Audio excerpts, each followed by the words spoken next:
শরীফ আল্লাহুম্মা সাল্লি আলা মুহাম্মাদিন ওয়া আলা আলি মুহাম্মাদ কামা সাল্লাইতা আলা ইব্রাহিম ওয়া আলা আলি ইব্রাহিম ইন্নাকা হামিদুম মাজিদ আল্লাহুম্মা বারিক আলা মুহাম্মাদ ওয়া আলা আলি মুহাম্মাদ কামা বারাকতা আলা ইব্রাহিম ওয়া আলা আলি ইব্রাহিম ইন্নাকা হামিদুম মাজিদ ربنا لا تزغ قلوبنا بعد إذ هديتنا وهب لنا من لدنك رحمة إنك أنت الوهاب الحمد لله আল্লাহ পাকের দরবারে লাখ কোটি শুকরিয়া আদায় করি যে মহান আল্লাহ তাআলা আপনাকে আমাকে সুস্থ রেখে ভালো রেখে আল্লাহ পাক রব্বুল আলামিনের পবিত্র হুকুম এশার নামাজ আদায় করার পরে পবিত্র কুরআন এর তাফসীর আমি গুনাহগারকে কিছু কথা বলার এবং আপনাদেরকে ধৈর্য ধারণ করে শোনার আল্লাহ তাআলা সুযোগ প্রদান করেছেন সেই দয়াময় আল্লাহ সুবহানাহু ওয়া তাআলার দরবারে শুকরিয়া আদায় করে সকলেই বলি আলহামদুলিল্লাহ কোরআন পড়া এক মজা কোরআন বোঝা এক মজা কোরআন শোনা এক মজা কোরআনের তাফসীর বোঝা আরেক মজা যাদের সাথে কোরআনের সাথে একটা সম্পর্ক থাকে তারা কোরআন বেশি পড়তে মজা লাগে খায়া না খায় শুধু কোরআন পড়ে এমন সাহাবায়ে কেরাম ছিলেন হযরত আবু হুরায়রা জীবনে পাওয়া যায় তিনি বাড়িতে যাইতেন না 2 দিন 3 দিন 4 দিন 5 দিন 7 দিন বাড়িতে যাইতেন কি করতেন আসহাবুস সুফা রাসূলের মাদ্রাসায় কেউ যদি হাদিয়া খেজুর নিয়ে আসতো ওই খেজুর খাইয়েই তারা রাত্র দিন কাটায় সুবহানাল্লাহ এই ইসলাম দ্বীনের কোরআন তাছাড়া কোরআন পারে তাদের কাছে কোরআন পড়তেছে কি মজা এটা বোঝার সমস্যা না আবার যারা মোটামুটি কোরআনের তাফসীর বুঝে যেমন নামাজের ভিতরে দাঁড়াইলে যে আয়াতগুলো পড়ি এই আয়াতের অর্থটা যদি আমি বুঝি এবং পারি আল্লাহর কসম নামাজের ভিতর থেকে খেয়াল করার কোনো সম্ভবই নেই হবে না কারণ আপনি আয়াতটা পড়তেছেন আর আয়াতের অর্থটা বুঝতেছেন আপনার মাথার ভিতরে ঘুরপাক খাইতেছে আয়াতের অর্থ এজন্য যারা আয়াতের অর্থ বুঝে আমি বুঝাইতে পারবো না পৃথিবীর সবচেয়ে মজার জিনিস হলো কোরআনের তাফসীর সুবহানাল্লাহ খেয়াল রাখবেন 24 ঘন্টার মধ্যে আমি অহংকার করি না হিংসা করি না আলহামদুলিল্লাহ আল্লাহর রহমতে এমন দিন গেছে রাত্র গেছে যে রাত্র একটা কখন বাজছে 2টা কখন বাজছে আলহামদুলিল্লাহ এমন রাত্র গেছে যে কিতাবের মধ্যে ঘুমায় বসে সুবহানাল্লাহ মানে এত মজা পাইছি কোরআনের তাফসীর পড়তে তো কোরআনের তাফসীরটা আমাদের সামনে ছোট ছোট কিছু তাফসীর বড় বড় তাফসীর আছে 32 খন্ড 21 খন্ড এগুলো পড়লে আরো মজা যখন একটা আয়াতের সাথে একটা সংশ্লিষ্ট ঘটনা ওই ঘটনাগুলো পড়তে পারলে আরো মজা প্রত্যেকটা সূরা শানে নজুল আছে প্রত্যেকটা সূরা মর্ম আছে কেন সূরাটা নাযিল হলো কেন আয়াত নাযিল হলো এই ঘটনাগুলো জানতে পারলে আরো মজা তাই একটু মুহাব্বতের ইনশাআল্লাহ আমরা সবাই প্রতি তাফসীরে থাকবো তো ইনশাআল্লাহ ধারাবাহিকভাবে যদি থাকেন আমার বিশ্বাস কিছু না হইলেও কিছু এটা শিখতে পারবেন নামাজের ভিতরে দাঁড়াইলে কখনো অর্থটা যদি আপনার মাথায় আসে নামাজ ভাঙবে না নামাজের দিকে মনটি দিকে যাবে না ইনশাআল্লাহ তাহলে বড় তাফসীরে যারা ছিলেন শুধু বিসমিল্লাহ তাফসীর করেছিল মনে আছে বিসমিল্লাহ প্রথম অবস্থায় কেমন ছিল বিসমিল্লাহ ফজিলত কি বিসমিল্লাহ রুকু কি আজকে শুধু অর্থ বলবো আলহামদুলিল্লাহি রাব্বিল আলামিন তো এই সূরাতুল ফাতিহা এর 21টা নাম কয়টা নাম 21টা কোন কিতাব আছে 21টা কোন কিতাব আছে 41টা কোন কিতাব আছে 14টা নাম সুবহানাল্লাহ তার মানে গোটা কোরআনের ভিতরে যত ইলম আছে সব আল্লাহ সূরা ফাতিহার ভিতরে দিয়েছে সুবহানাল্লাহ সূরা ফাতিহাকে কোরআনের মা বলা হয় সূরা ফাতিহার নাম হলো সূরাতুশ শিফা সূরা ফাতিহার আরেকটা নাম সূরাতুস সাবা সূরাতুল মাসাহিল সূরাতুল রুকিয়া তার মানে বিভিন্ন সূরা ফাতিহা সূরা শিফা কে বলা হয় শিফা বলে এই হাদিসটা কিতাবের ভিতরে আছে যে কোনো মানুষ যদি ফজরের আযানের পর খেয়াল করেন আমলটা যদি করেন আমার বিশ্বাস আপনিও পুরস্কার পাবেন আমি যেটুকু ছাত্র পাবেন আমি পাইছি ফজরের আযানের পরে সুন্নত নামাজ পড়ার পরে 41 বার সূরা ফাতিহা কতবার প্রথম 11 বার দুরূদ শরীফ এরপর 41 বার সূরা ফাতিহা শেষ আবার 11 বার দুরূদ শরীফ পড়বেন দম করবেন মানে ফু দিবেন আপনার যত রোগ আছে বিসমিল্লাহ বলে খাইবেন কোনো রোগ আপনার ভিতরে থাকবে না ইনশাআল্লাহ সূরা ফাতিহা এই রোগ ফজিলত আল্লাহ তাআলা এই সূরাকে সূরাতুল মাসাইল বলেছেন কারণ কি ওই যে বললাম কোরআনে যত নিয়ম সব আল্লাহ সূরা ফাতিহার ভিতরে দিয়েছেন তার মানে বিধি বিধানের যত নিয়ম কানুন সব সূরা ফাতিহার ভিতরে সুবহানাল্লাহ তো যাই হোক আল্লাহ তাআলা বলেন আলহামদুলিল্লাহি রাব্বিল আলামিন বাংলা লেখা আমরা শুরু করি বাম দিক থেকে ডান দিকে আর আরবি লেখা ডান দিক থেকে বাম দিকে এভাবে বুঝেন বাংলা অর্থ বাংলা যেদিকে আমরা লিখি অর্থটা ওদিক দিয়ে বুঝি আর আরবি লেখা যেহেতু ডান দিক দিয়ে শুরু হয় অর্থ হলো বাম দিক দিয়ে বুঝি তার মানে আলহামদুলিল্লাহি রাব্বিল আলামিন এর অর্থ আমরা তো জানি সমস্ত প্রশংসা একমাত্র কার জন্য আল্লাহর জন্য যিনি বিশ্ব জগতের মালিক এইগুলো আমরা তর্জমা করি না এটার মূল শব্দ অর্থ হবে এইভাবে যিনি বিশ্ব জগতের মালিক তার জন্যই একমাত্র সকল প্রশংসা সুবহানাল্লাহ যে তার লেখা ডান দিক থেকে শুরু হয় বাম দিকে শেষ হয় অতএব তর্জমা বাম দিক থেকে ডান দিকে যাবে তাহলে আগে তর্জমা করতে হবে আল আলামিন এরপরে তর্জমা হবে রব্বিল এরপরে তর্জমা হবে আপনার কি আলহামদুলিল্লাহ এরপরে হবে আলহামদুলিল্লাহ অর্থাৎ ডান দিক বাম দিক হতে ডান দিকে যাবে তর্জমা তাহলে অর্থ আসে কি আলহামদুলিল্লাহি রাব্বিল আলামিন এর অর্থ হলো বিশ্ব জগতের পালনকর্তা একমাত্র আল্লাহ তাআলার জন্য সকল প্রশংসা সুবহানাল্লাহ এই হলো আমরা ভাবত করি সমস্ত প্রশংসা একমাত্র কার জন্য আল্লাহর জন্য যিনি বিশ্ব জগতের মালিক আচ্ছা এই আয়াত দ্বারা আল্লাহ তাআলা কি শিক্ষা দিয়েছেন আমাদেরকে মুহাদ্দিসিন ইকরাম বলেন এই আয়াত দ্বারা আল্লাহ তাআলা তার বান্দার শুকরিয়া বান্দা কিভাবে আদায় করবে শুকরিয়া শিক্ষা দিয়েছেন সুবহানাল্লাহ আল্লাহ পাক রব্বুল আলামিন বলেন আলহামদুলিল্লাহি রাব্বিল আলামিন অর্থ হলো সমস্ত প্রশংসা একমাত্র কার জন্য আল্লাহর জন্য আলহামদুলিল্লাহ সমস্ত প্রশংসা লিল্লাহি রাব্বিল আলামিন একমাত্র আমার মাওলা পাকের জন্য কয় কেন আল্লাহ পাক রব্বুল আলামিনের জন্য একমাত্র প্রশংসা কেন কয় যেই রবের উপর কোনো রব নাই যেই আল্লাহর উপর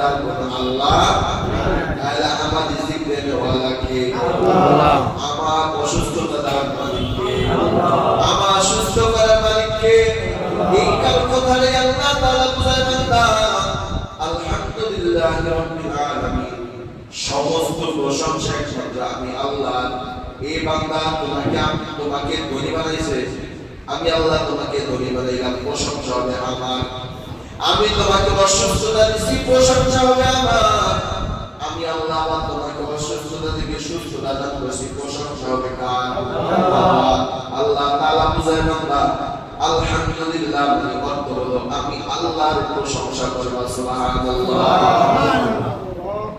আল্লাহ তোমার প্রশংসা করতে কিনা আল্লাহ পাক রব্বুল আলামিন বলেন আলহামদুলিল্লাহ শব্দটা এত দামি আল্লাহ এই কথাটা বান্দাকে আল্লাহ নিজেই শিখান সুবহানাল্লাহ আল্লাহ তার বান্দাকে নিজে শিখান নিজে তার নিজের প্রশংসা করেছেন আল্লাহ তাআলা নিজে তার নিজের প্রশংসা করে বান্দাদেরকে শিক্ষা দিলেন এ দুনিয়ার গোলাম যদি কারো প্রশংসা করতে চাও আগে আমি আল্লাহর প্রশংসা করবা কার করবা আল্লাহ আমি আল্লাহর প্রশংসা করবা কারণ তুমি যাই কিছু হও না কেন সব কিছুর পিছনে কেন আমি আল্লাহই তোমার ঠিক নেই আমি আল্লাহই তোমার পিছনে আছি আলহামদুলিল্লাহ একমাত্র আল্লাহ আমি তোমার প্রশংসা করি হাদিসের ভিতরে পয়গম্বর বলেন কোন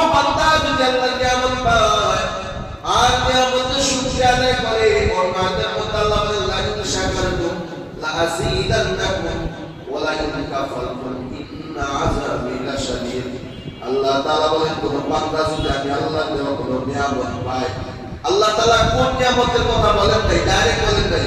আল্লাহ বলেন কোন নিয়ামত যদি পায়, খুব খেয়াল করে তাফসীর। আল্লাহ তাআলা বলেন বান্দা যদি আমার কোন নিয়ামত পায়, সাথে সাথে যদি বান্দা একবার জবাব দেয় বলে আলহামদুলিল্লাহ, আল্লাহ তাআলা বলেন ওই বান্দা সেই জিনিসের জন্য শুকর আদায় করছে, আমি আল্লাহ ওই বান্দার জন্য আরো নিয়ামত বাড়ায়া দেই। সুবহানাল্লাহ। তার মানে আল্লাহ তাআলা বুঝেন বান্দা তাকে দেখো কত মানুষের হাত নাই, আমি আল্লাহকে দুইটা হাত দিছি, ঠিক ঠিক দেখেন আল্লাহ তাআলা কিভাবে। এজন্য সূরা রহমানের ভিতরে আল্লাহ তাআলা বারবার বলেন সাবি আইনা আলা রাব্বিকুমা তুকাজ্জিবান। পুরা কোরআনের ভিতরে কেমন কোন আয়াত রয়েছে এত বার 33 বার ডাইরেক্ট এক আয়াতে আল্লাহ তাআলা বলেন সাবি আইনা আলা রাব্বিকুমা তুকাজ্জিবান। বান্দা কোন নিয়ামত অস্বীকার করতে পারবে বল? না না, কোন নিয়ামত অস্বীকার করার সুযোগ নাই, আছে না? না, একটু তাকায় দেখেন আল্লাহ তাআলা এই কথাটাই বুঝে আল্লাহ তাআলা বলেন বান্দা আমার শুকর আদায় কর। কত মানুষে আমি আল্লাহ সুখ দেই নাই, জফরত বানাইছি আমি আল্লাহ তোরে জফরত বানাই নাই, আমি আল্লাহ তোরে হাত দিছি, কত বান্দার হাত নাই তোরে আমি হাত দিছি, কত বান্দার পাও নাই আমি আল্লাহ তোরে পাও দিছি, কত বান্দার জবান কাট স্বাধীনতা আমি আল্লাহ দেই নাই তোরে আমি পাক স্বাধীনতা দিছি। অতএব বান্দা এতগুলো নিয়ামত পাওয়ার পর তারপরে যদি মুখারামি কইরা আমি আল্লাহর শুকরিয়া আদায় না করো, কিয়ামতের ময়দানে কঠিন জবাব তোর কাছ থেকে আমি নিব। মুহাদ্দিসিনরা একটা ব্যাখ্যা দিয়ে বলেন কেমনে আল্লাহ তাআলা জবাব দিবেন। আল্লাহ পাক রব্বুল আলামিনের পয়গম্বর বলেন তোমার পাশে বলেন যে লোকটাকে আল্লাহ তাআলা চক্ষু দেন নাই, ওই বান্দা চক্ষু না পায়া কতটুকু আল্লাহর ইবাদত করছে, আর তুমি চক্ষু পাওয়ার পর কতটুকু ইবাদত করছো, কিয়ামতের ময়দানে জবাব দিতে হবে। তখন আল্লাহ তাআলা মনে মনে হয় বান্দারে তুই চোখ না দিয়া যদি আমার এই অন্ধ বান্দারে দিতাম, মনে হয় এই অন্ধ বান্দা আমি আল্লাহর প্রশংসা বেশি করত। এ বান্দা তোর হাত দেয়া দেয়া যদি আমি অন্ধটা বান্দার হাত দিতাম, আমার মনে হয় আমার বান্দা শুকর বেশি আদায় করত। এজন্য কিয়ামতের ময়দানে আল্লাহ তাআলা বলেন প্রত্যেকটা নিয়ামতের জন্য আল্লাহর কাঠ করায় দাঁড়াতে হবে। এজন্য আল্লাহ তাআলা বলেন শুকরিয়া আদায় কর, শুকরিয়া আদায় কর। আল্লাহ কেমনে শুকরিয়া আদায় করব? আল্লাহ তাআলা শিখায় দেন শুধু আলহামদুলিল্লাহ বললে শুকরিয়া আদায় হয় না, হয় না? না না, আলহামদুলিল্লাহ বললে শুকরিয়া আদায় হয় না। আল্লাহ তাআলা বলেন কেমন ভাবে শুকরিয়া আদায় করবা, সব বলার একটা সময় নেই। আমি আল্লাহ তোমাকে দুটো চোখ দিছি, চক্ষু দিছি, এই চোখের শুকরিয়া কিভাবে আদায় করবা? এক নম্বর পদ্ধতি হলো জীবন দিতে রাজি, তারপর চোখ দিয়া বেগানা দিকে তাকাইতে রাজি না। চোখের প্রশংসা কিভাবে করবা? আল্লাহ যেদিকে তাকাইতে বলছেন ওই দিকেই তাকাইবা, এটা হবে প্রশংসা। এটা কি হবে ভাই? আমরা তো খালি বলি আলহামদুলিল্লাহ বললে প্রশংসা হয় না, না আলহামদুলিল্লাহ বললে প্রশংসা হয়, তবে এটা জবানের প্রশংসা, চোখের প্রশংসা না। আলহামদুলিল্লাহ বললে জবানের প্রশংসা হয়, হাতের প্রশংসা হয় না। ব্যাখ্যা কঠিন ব্যাখ্যা। মুহাদ্দিসিনরা এটা স্পষ্ট বলেন আলহামদুলিল্লাহ বললে জবানের প্রশংসা হয়, পায়ের প্রশংসা হয় না। আলহামদুলিল্লাহ বললে জবানের প্রশংসা হয়, তোমার অঙ্গ প্রত্যঙ্গের প্রশংসা হয় না। এজন্য আল্লাহ তাআলা বলেন এক নম্বর আমি আল্লাহ বললাম চোখ। আল্লাহ দেওয়া সবচেয়ে বড় একটা নিয়ামত চোখ। এই চোখের প্রশংসা তুমি কিভাবে করবা? এক নম্বর পদ্ধতি হলো আমি আল্লাহ যেই সব জিনিসকে তাকায় তাকায় দেখতে বলছি তা তুমি দেখো, আর যেগুলো থেকে আমি আল্লাহ দেখতে বলি নাই তা থেকে তুমি ফেলবা না। যদি চোখটাকে পবিত্র রাখতে পারো তাহলে তোমার চোখের প্রশংসা আদায় হবে। সুবহানাল্লাহ। চোখ কত দামি সম্পদ! আল্লাহ কোরআন 18 পারার ভিতরে আল্লাহ তাআলা বলেন ওয়া কুল্লিল মুমিনাতি ইয়াগুদ্দু মিন আবসারিহিম। আল্লাহ তাআলা বলেন হে মুমিন তোমরা সব সময় চোখটাকে নিচে রাখো। সুবহানাল্লাহ। চোখটাকে কোথায় রাখো? কারণ আপনি তাকা দেখবেন টিভির দিকে, আপনি টাকা থাকবেন যাত্রাবেলা দিকে, আপনি টাকা থাকবেন বেগানার দিকে, আপনি আলহামদুলিল্লাহ 1000 বার বললেও চোখের প্রশংসা হবে না। খুব কঠিন মাসআলা, খুব কঠিন মাসআলা। মাঝে মাঝে শরীরে কাঁপ উঠে যায়, কি করতেছে আমি হাতের প্রশংসা আদায় করতে পারতেছি না, আমি চোখের আল্লাহ তাআলা নিয়ামত এত বড় একটা চক্ষু না শুকর আমি আদায় করতে পারতেছি না। এজন্য মুহাদ্দিসিন ইকরাম বলেন চোখের প্রশংসা আদায় করবা, কেমন ভাবে আদায় করবা? আল্লাহ তাআলা যেই সব জিনিস দেখতে বলেছেন তা দেখবা, আলিম ওলামাদেরকে দেখবা, কোরআন দেখবা, কোরআন ওয়ালাদেরকে দেখবা, আল্লাহ আসমান জমিন দেখবা, আল্লাহর সৃষ্টি দেখবা, ঘুরে ঘুরে দেখবা, সফর করার মাধ্যমে দেখবা। আল্লাহ তাআলার পক্ষ থেকে বান্দা সফর কর, বেশি বেশি সফর কর। আমি আল্লাহর সৃষ্টি দেখ, ঘুরে ঘুরে দেখ। আমি এখন সৃষ্টি দেখতে গিয়া মাইয়াদার আল্লাহ কেমনে বানাইছেন তা আল্লাহ দিছেন না। আরে এই মেয়েটারে কেমনে আল্লাহ বানাইছেন হুজুর? আল্লাহ তাআলা যদি দেখতে বলছেন তাহলে একটু দেখি না। আল্লাহ তাআলা এখানে ব্রেক মেলা দিয়েছে, খবর না বেগানার দিকে তাকানো যাবে না। এই দলিলটা কি কয়? কুল্লিল মুমিনাত কুল্লিল মুমিনিনা ইয়াকুতু মিন আবসারিহিম ওয়া ইয়াহফাযু ফুরুজাহুম। আল্লাহ কোরআনের স্পষ্ট আয়াত, বান্দা সব কিছু দেখবা, তবে নিজের নজরদারি নিচে রাখবা। কোন বেলায় কয় বেগানার তাকানোর দিকে সময় নজরদারি নিচে রাখবা। সুবহানাল্লাহ। বেগানা কোন নারী যদি সামনে বলে তাকাইও না, তখন নজরদারি নিচে রাখবা। আল্লাহ লাভ কি? নজরদারি নিচে রাখতে লাভ কি? আল্লাহ তাআলা পরের অংশের ভিতরে বলেন ওয়া ইয়াহফাযু ফুরুজাহুম। নজরটা যদি হেফাজত করতে পারে তোমার লজ্জাস্থানের হেফাজত হয়ে যাবে। সুবহানাল্লাহ। নজর হেফাজত করলে লজ্জাস্থানের কি হবে? হেফাজত হবে। কারণ কি? বেগানা আমি দেখি নাই, জানি না কেমন, আমার ভিতরে কল্পনাও থাকবে না। কথা বলেন, কথা বলেন।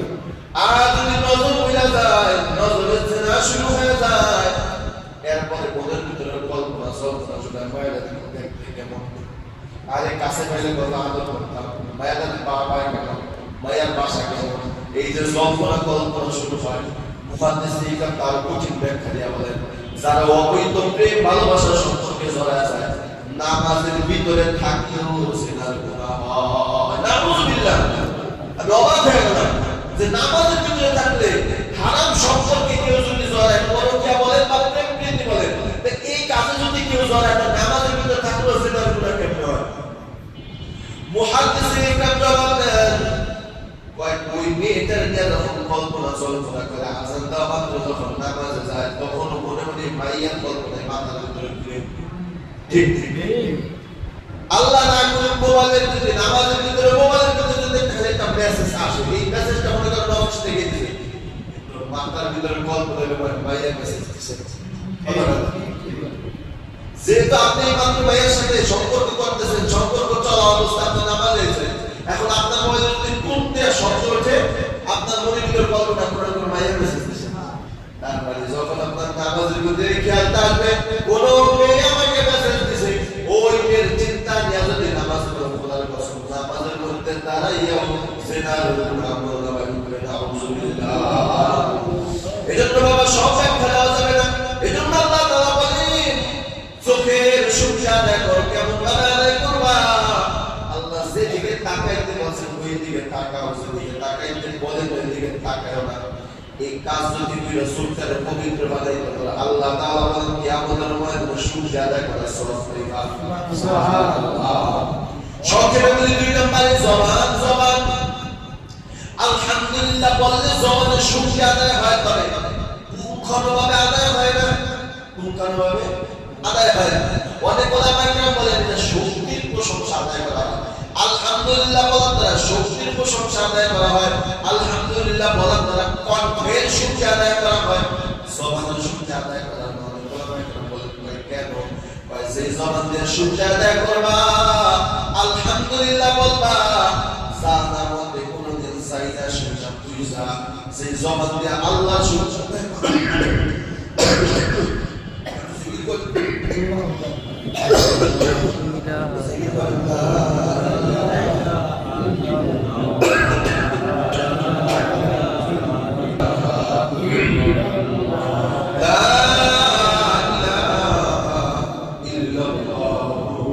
মুহাম্মাদুর রাসূলুল্লাহ।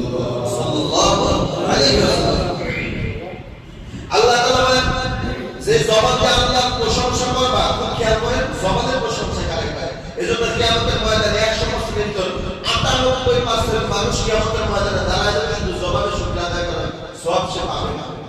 কেন পাবে না?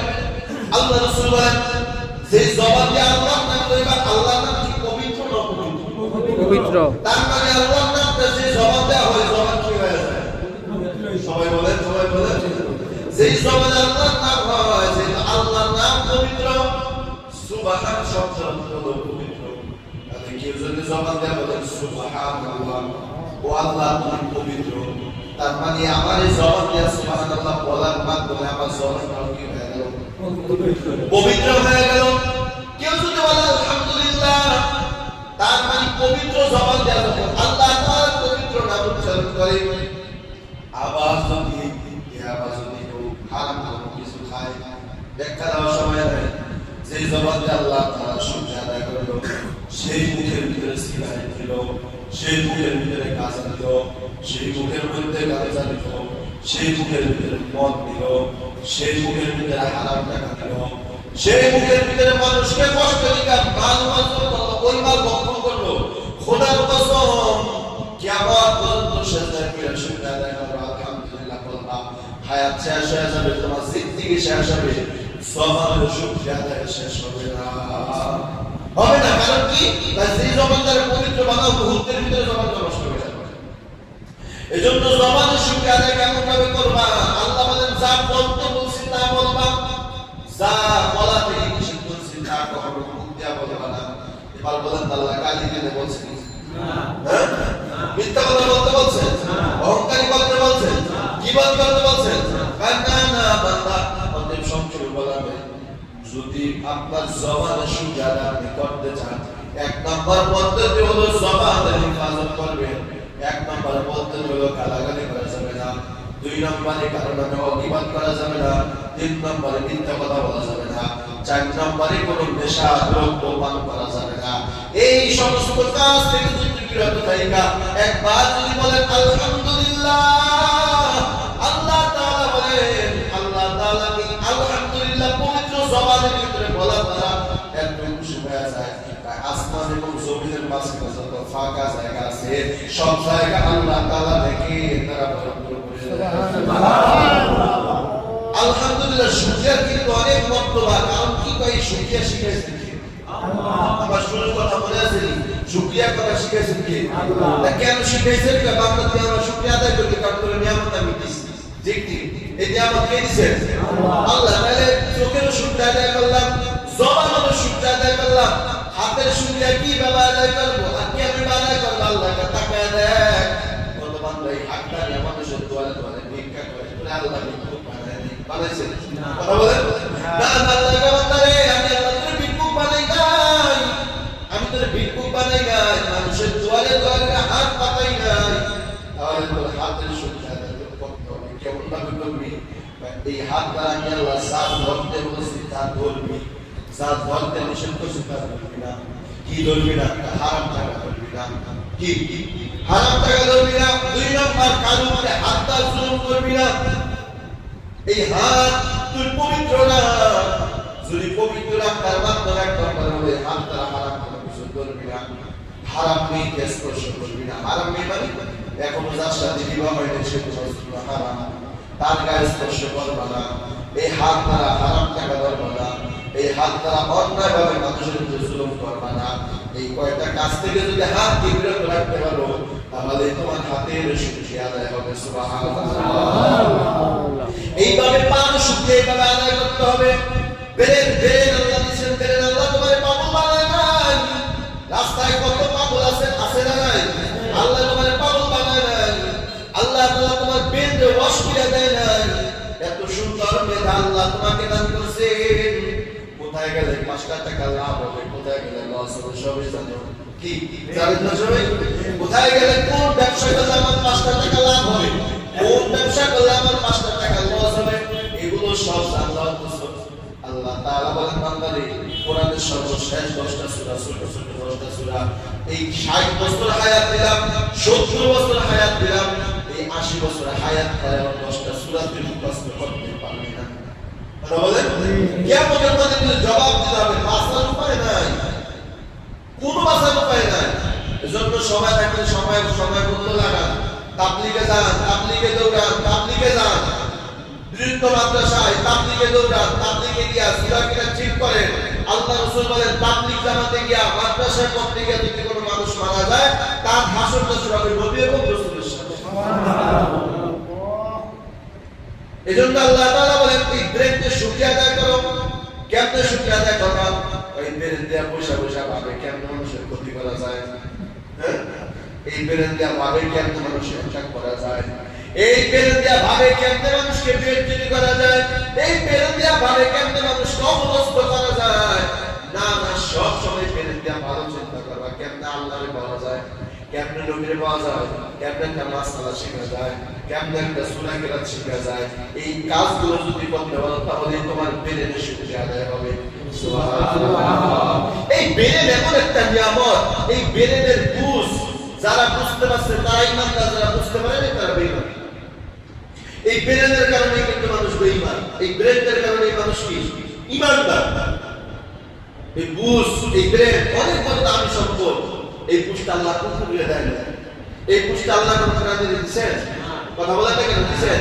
এই কারণে আল্লাহ তাআলা কিয়ামতের ময়দানে সব মানুষের হিসাব হবে।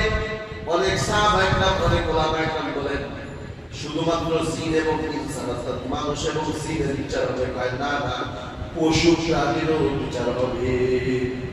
পশু প্রাণীও বাঁচতে পারবে না, তবে পশু প্রাণীর বিচার কোনটা হবে এই নিয়ে ব্যাখ্যা আছে। পশু প্রাণীর বিচার হবে কোন বিচার জানেন? যেই পশু অন্যায়ভাবে আরেকটা পশুর উপরে জুলুম করছে, তার মানে আল্লাহ তাআলা সব মাফ করে দিল, আপনার সাথে জুলুম এটা আল্লাহ মাফ করবে না। আল্লাহ কি করবে না? যাই ওদিকে কথা দিল আপনি দেখে চলে যাবেন। তাহলে আল্লাহ তাআলা বলেন আলহামদুলিল্লাহি রাব্বিল আলামিন, সমস্ত প্রশংসা কার? আল্লাহ। সমস্ত প্রশংসা করবে কার? আল্লাহ। করব ইনশাআল্লাহ। শুধু কি আলহামদুলিল্লাহ বলে শুকরিয়া আদায় করব? নাকি আল্লাহ যেইভাবে করতে বলছেন ওইভাবে করব? ওইভাবে করব না।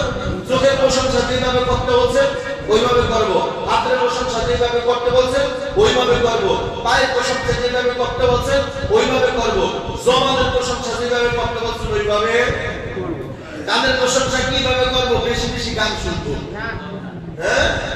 আখারে যুবক ভাই তার লাগাইয়া ঘুমায়া যায়, আজাইল এসে দিতে দেখে যে ডিজে গান চলতেছে, লাত্তি মেরে জাহান্নামে ফেলাবে, কোনো সন্দেহ নাই। তুই একটা ওয়াজ বাজায় ঘুমা, কোরআন তেলাওয়াত বাজায় ঘুমা, চলতে থাকবো তুই ঘুমায় যাবে। আজকে যদি মানুষের কি আপনারা কি করেন? ঘুমের ভিতরে মানুষের মরণ হয় না? যারা এই যে হেডফোন লাগায় গান ছেড়ে ঘুমায় এখন কি মরণ হবো না? বুঝে আসে। আল্লাহ সহি বুঝার করে বলে আমি এজন্য ঘুমানোর সময় এই আমি কমপক্ষে করবে যে আল্লাহ ঘুমের মধ্যে তো মরণ হয়। আমি বাইতুল মুকাররমে কি বলে মক্কা মদিনার ইমাম সাহেব তেলাওয়াত ছেড়ে ঘুমায় গেলাম। আজাইল আলাইহিস সালাম যদি আল্লাহর রাসূল যদি আয়েশায় যায়, আপনার ঘরে যদি আপনার জান কবজ করার জন্য আসে, আমি আল্লাহর কসম খেয়ে বলবো কোনো সন্দেহ নাই। আয়েশা যদি দেখে বান্দার গানের পাশে কানের পাশে কোরআন তেলাওয়াত বাজতেছে, অথবা যদি আজাইল এসে দেখে ওয়াজ চলতেছে, আমার মন বলে কোনদিন আপনার সাথে আজাইল বেয়াদবি করবে না। সুবহানাল্লাহ। এজন্য আমি প্রায় বলি আমি একটা আমল করি, এটা সুন্নাত নওয়াজিব না ফরজ না কিচ্ছু না, কিন্তু আমার মনে একটা বিশ্বাস, আমি যদি টুপি মাথায় দিয়ে ঘুমাই আর আজাইল যদি আয়েশা দেখে আমার মাথায় টুপি আছে, আমার বিশ্বাস কোনদিন আমার সাথে বেয়াদবি করবে না। কিন্তু এই টুপি মাথায় দিয়ে ঘুমানোটা সুন্নাত না ফরজ না ওয়াজিব না নফল না কিচ্ছু না, এটা আমার একটা বিশ্বাস। এই বিশ্বাসটা আপনারাও যদি আপনারা ওই অনুযায়ী আমল করেন আপনারাও ফলাফল পাবেন ইনশাআল্লাহ। ইন্নামাল আমাল বিন্নিয়াত, আপনার নিয়তের উপর সব কাজ ফলাফল আসবে। আপনি নিয়ত যেমন করবেন আপনি ফলাফল তেমন পাবেন। যদি করেন না আল্লাহ আমার বিপদের থেকে উদ্ধার করবেন, আল্লাহকে আসলেই করি, কারণ আমাদের তো বিশ্বাস নেই। আপনি বলেন না যতই বিপদে পড়ি দেখতাছি কে? আল্লাহ। দুনিয়ার কেউ দেখে না, কে দেখতাছে? আমার লক্ষ টাকা দরকার, লক্ষ টাকা ঋণ হয়ে গেছি, পাগল হয়ে যাইতেছি, কিন্তু কখনো নৈরাশ হবো না, দেখতেছেন কে? এই বিশ্বাস যদি রাখেন একদিন একদিন বিপদ থেকে রক্ষা করবেন কে? আর যদি মন ভাঙা বলেন যে না এই আমরা আল্লাহ তাআলা কে দিব, আল্লাহকে আসলে দিব। আনা জন্নে আপনি হাদিসে স্পষ্ট, আনা জন্নে আপনি বান্দা আল্লাহর সাথে যেই রকম আচরণ করবে আল্লাহ তাআলা বান্দার সাথে ওই রূপ ব্যবহার করবে। সুবহানাল্লাহ। তাহলে বাজার আমি মূল কথাটা বুঝাই শেষ করে দেই। আলহামদুলিল্লাহি রাব্বিল আলামিন। এই আয়াতের অর্থ হলো সমস্ত প্রশংসা একমাত্র কার জন্য? জোরে বলেন কার জন্য? তাই এতক্ষণ আলোচনা করলাম শুধু আলহামদুলিল্লাহি রাব্বিল পর্যন্ত, আলহামদুলিল্লাহ পর্যন্ত আলোচনা করলাম। এখন রাব্বিল আলামিন তো বাদ হয়ে গেছে, 2 মিনিটের পেলা ছেড়ে দেয়। রাব্বিল আলামিন শব্দের অর্থ কি? যিনি বিশ্ব জগতের মালিক, যিনি বিশ্ব জগতের মালিক। আল আলামিন, আলম, আলম কাকে বলা হয়? বলে আল্লাহ তাআলা পৃথিবীর শুরু থেকে যা কিছু সৃষ্টি করেছেন সব আলম, সব কি আলম। আচ্ছা রব কাকে বলা হয়? রব যিনি আপনার জন্মের আগে তিনি কি কথা বলে গেল, আপনার জন্মের আগে তিনি যে ছিলেন তিনি কি, আপনার মরণের পরে যিনি থাকবেন তিনি কে? কেউ নাই, আছেন কে? তিনি কি রব। রব শব্দের অর্থ হইল লালন পালন করা। শব্দের অর্থ কি ভাই? খুব খেয়াল করেন, এখানে একটু জ্ঞানী কথা বলবো। রব শব্দের অর্থ কি করে? লালন পালন। এখানে আল্লাহ তাআলা মা বাবাকে রব বলছেন, সুবহানাল্লাহ বলেন। যে লালন পালন করেন কে? না বাবা কে? শব্দ আছে নাকি? আল্লাহ তাআলা তো বলেনি কিন্তু উসিলা কে? না বাবা, বাবা না। তাহলে লালন পালনের অর্থ যদি আরবি যদি রব হয়, তাহলে সেই ক্ষেত্রে মা বাবাও কি রব। এজন্য আল্লাহ তাআলা দোয়া শিখায় দেন, রব্বির হামহুমা কামা রাব্বায়ানি সগীরা। আল্লাহ তাআলা বলেন, হে বান্দা তুমি মা বাবার সাথে এইভাবে দোয়া করবে, আল্লাহ যেইভাবে আমাকে লালন পালন করেছে আমার 2 রবে, তুমিও আমার ওই 2 রবকে ওইভাবে লালন পালন করিও। সুবহানাল্লাহ। রব মানে আমার মা বাবা। রব মানে কি? যেহেতু রব শব্দের অর্থ লালন পালন করা, তাহলে বলেন তো লালন পালন করেন কে? মা বাবা। উসিলা কে? মা বাবা। এজন্য আল্লাহ তাআলা রব্বিল আলামিন, আমি আল্লাহ সবার জন্য রব। হিন্দু বলেন তাদের জন্য কি রব, খ্রিস্টান তাদের জন্য রব, এরপরে যত মানুষ আছে সবার জন্য কি আল্লাহ। কেমন রব? বলে নিঃস্বার্থ রব। তার স্বার্থ আছে? মা বাবা যে ছোটকাল থেকে সন্তানদের বড় করে লালন পালন করেন তারও একটা স্বার্থ আল্লাহ কি আছে? এখানে একটা কলম ধরছে, এই কথার উপরে কলম ধরছে। দেখেন আল্লাহ তাআলাই বলতেছেন রব শব্দ অর্থ লালন পালন করা, সেই ক্ষেত্রে মা বাবাও কি রব। কিন্তু বিজ্ঞ আলেম এখানে কলম ধরছে না, না মা বাবা রব হতে পারে না। রব তো তিনি হবে যার কোনো স্বার্থ নাই, যার কি নাই কোনো স্বার্থ নাই। যদি স্বার্থই থাকতো তাহলে আল্লাহ তাআলা বেঈমানদের দুনিয়াতে খানা দিতেন না। আল্লাহর গালি দেয়, এরা আল্লাহ খানা দিতেন। আর আপনি যদি কেউ গালি দেয় আপনি ভালো ব্যবহার করবেন? আল্লাহ যেই বান্দা আল্লাহর গালি দেয়, আল্লাহর কোরআন নিয়ে কথা বলে, আল্লাহর রাসূলকে নিয়ে কথা বলে, তার আল্লাহ খাওয়া দিত?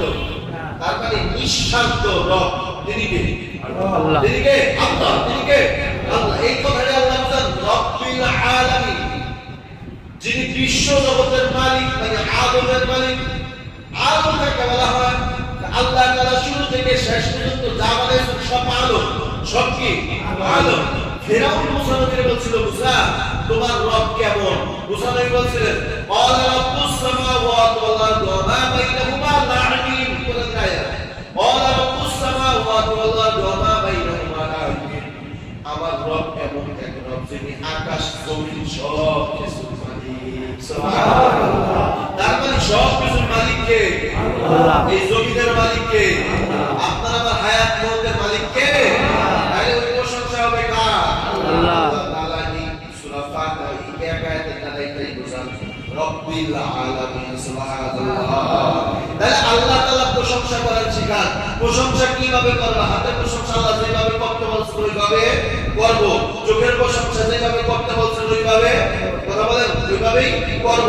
কানের প্রশংসা কিভাবে করব? কান দ্বারা যেই কথা শোনা হারাম, যেই গান শোনা হারাম ওই কথা শোনাও যাবে না, ওই গান শোনাও যাবে না। যেই গান শোনা হালাল ওই গান শুনতে হবে, যেই কথা কওয়া হালাল ওই কথাই শুনতে হবে। কথা বুঝতেছেন? তার মানে মিথ্যা কথা হালাল না হারাম? গীবত করা হালাল না হারাম? জিজে গান শোনা হালাল না হারাম?